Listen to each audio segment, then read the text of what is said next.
Hello everyone, my name is Shan and I hope you are fine and well. मजे में होंगे सभी दोस्त। तो हमने हंसना जो है ना बंद कर दिया, आपने ये नोट किया होगा। वैसे भी हम पर्सनली जो पहले हंसते थे, ऐसा कोई बात नहीं है, महाभारत को लेकर ऐसी कोई प्रॉब्लम नहीं है हमें।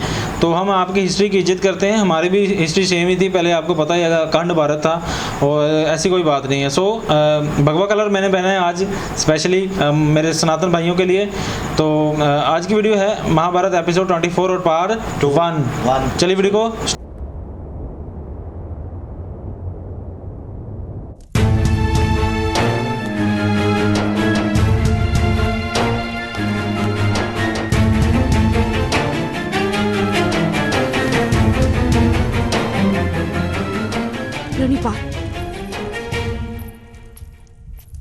क्या समाचार है आयुर्वती?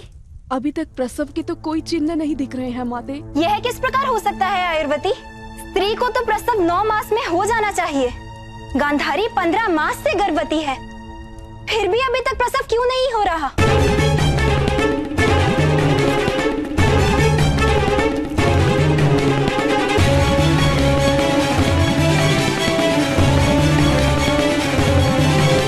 हरिहर,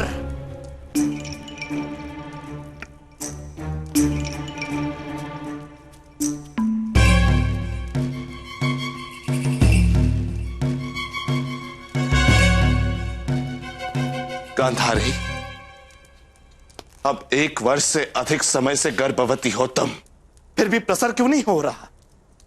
मेरा पुत्र जन्म क्यों नहीं ले रहा अब तक?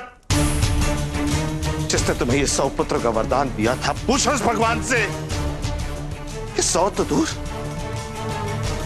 मेरा पहला पुत्र भी जन्म नहीं ले पा रहा अब तक। क्यों?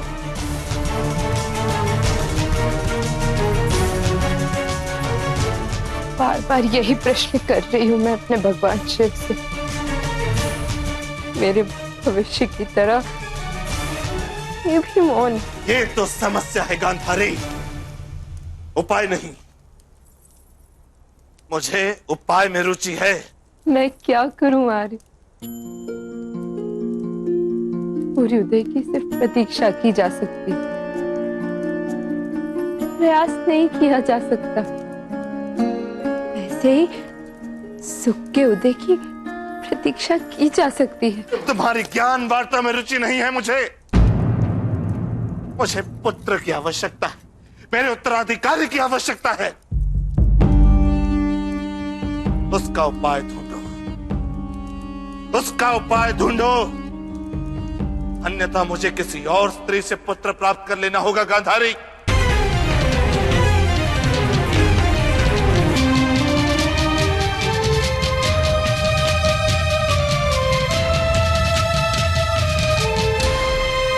आर्य, पति को पुत्र देना ये राजकन्या का प्रथम उत्तरदायित्व होता है गांधारी।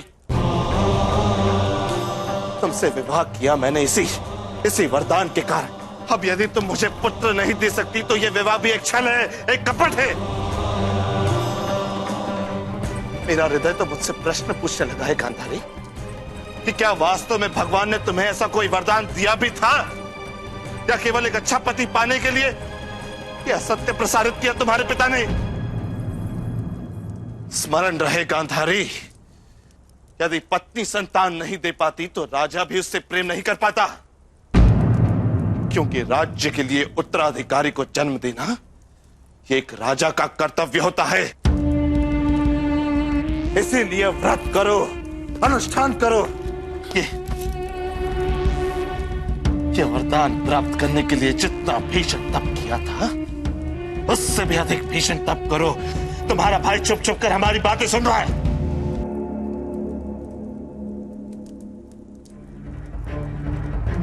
वो भी सुन ले कि एक राजा और पत्नी के बीच प्रेम तभी संभव होता है जब उस प्रेम की कड़ी उनकी संतान से जुड़ी हो, संतान से जुड़ी हो।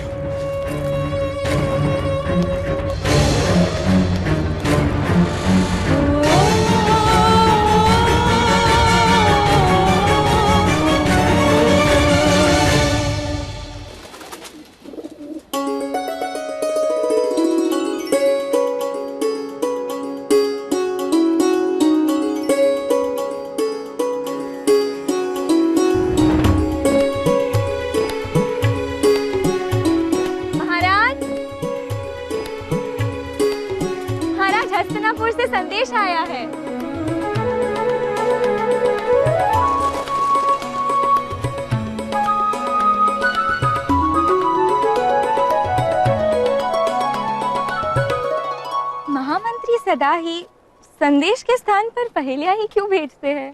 पहेलियां नहीं है, संदेश गुप्त रहे इसलिए ऐसी भाषा का प्रयोग किया जाता है। उनका संदेश तो आप ही पढ़ सकते हैं महाराज, लीजिए।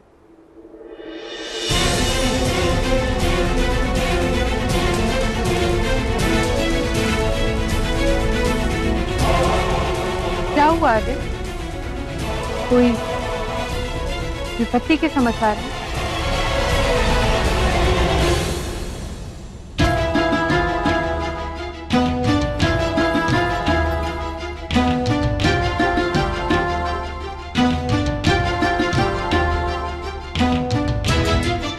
ये कैसी विपत्ति है भगवान?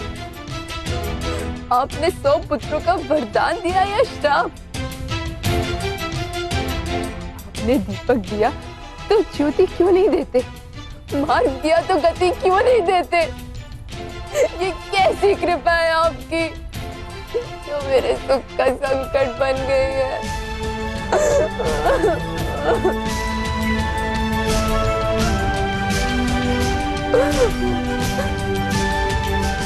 मेरी पीड़ा दूर कीजिए भगवान, मेरे पति के मन का समाधान कीजिए।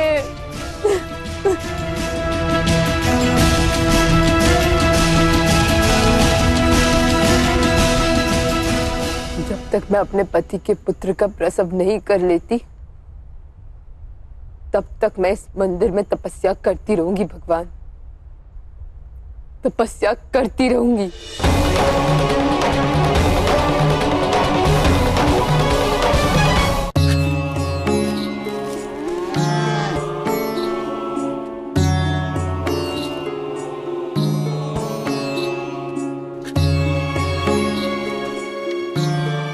आर्य, क्या ये सत्य है कि राजा और राजपत्नी के प्रेम की कड़ी संतान से जुड़ी होती है?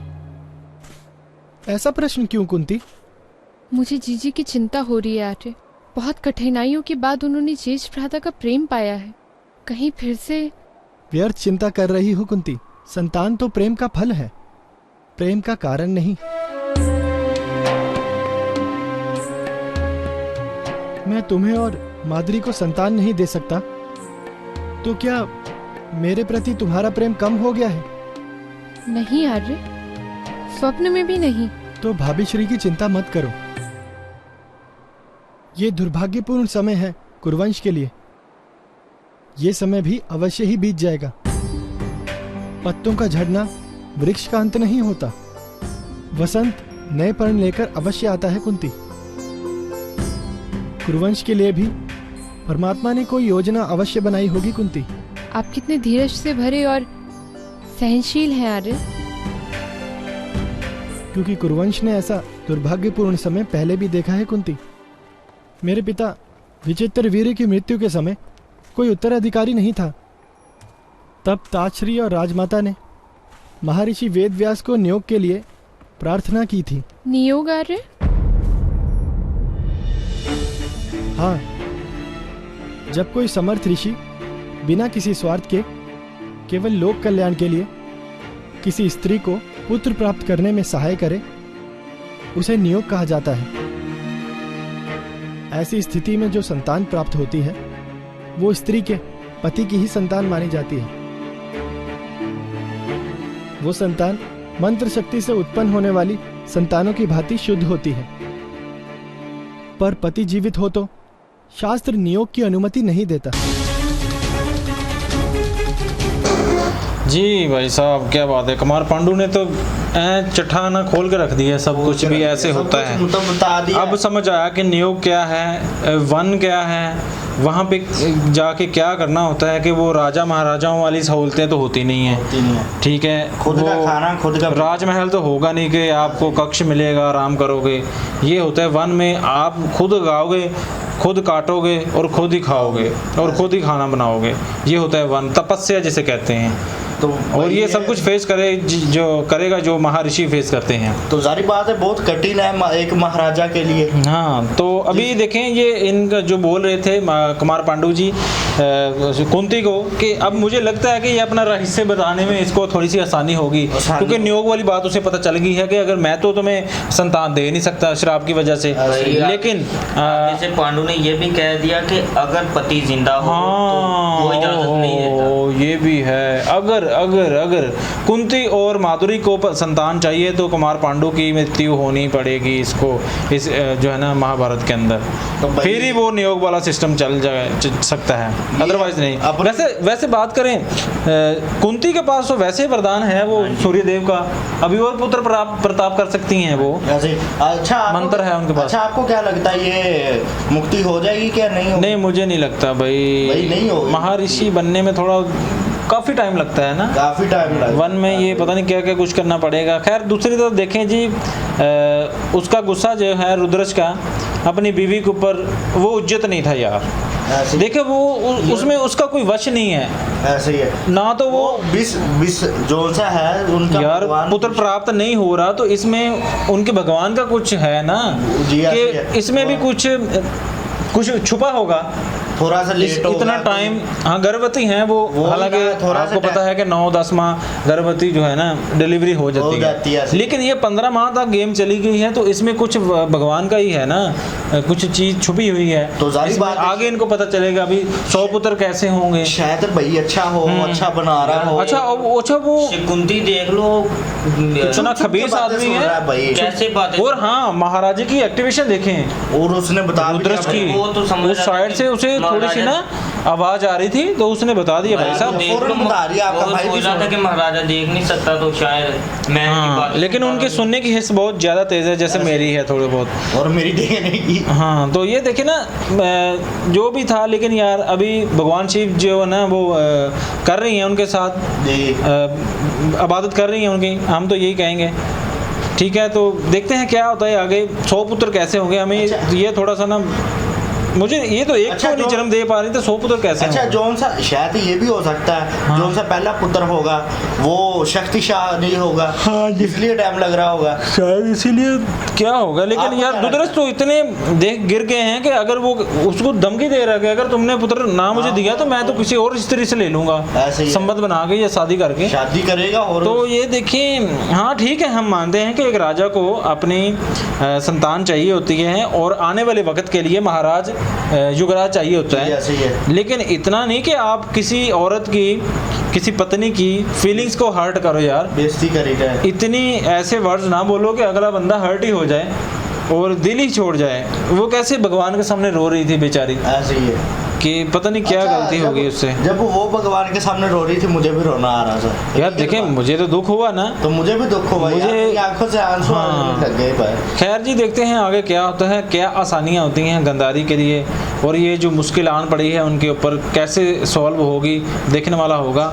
100 पुत्र भी अभी आने वाले हैं, और कुमार पांडु भी उधर प्रॉब्लम में हैं, वन में हैं, और संदेश भी जा रहे हैं कि ये कक्ष में चल रहा है, महल के अंदर ये हो रहा है, भाभी श्री के साथ क्या हो रहा है और वो क्या बिहेव कर रहे हैं। खैर जी देखते हैं आगे एपिसोड में क्या होता है। So this is the video, अपना बहुत सारा ख्याल रखें, मिलते हैं नेक्स्ट वीडियो में, टेक केयर।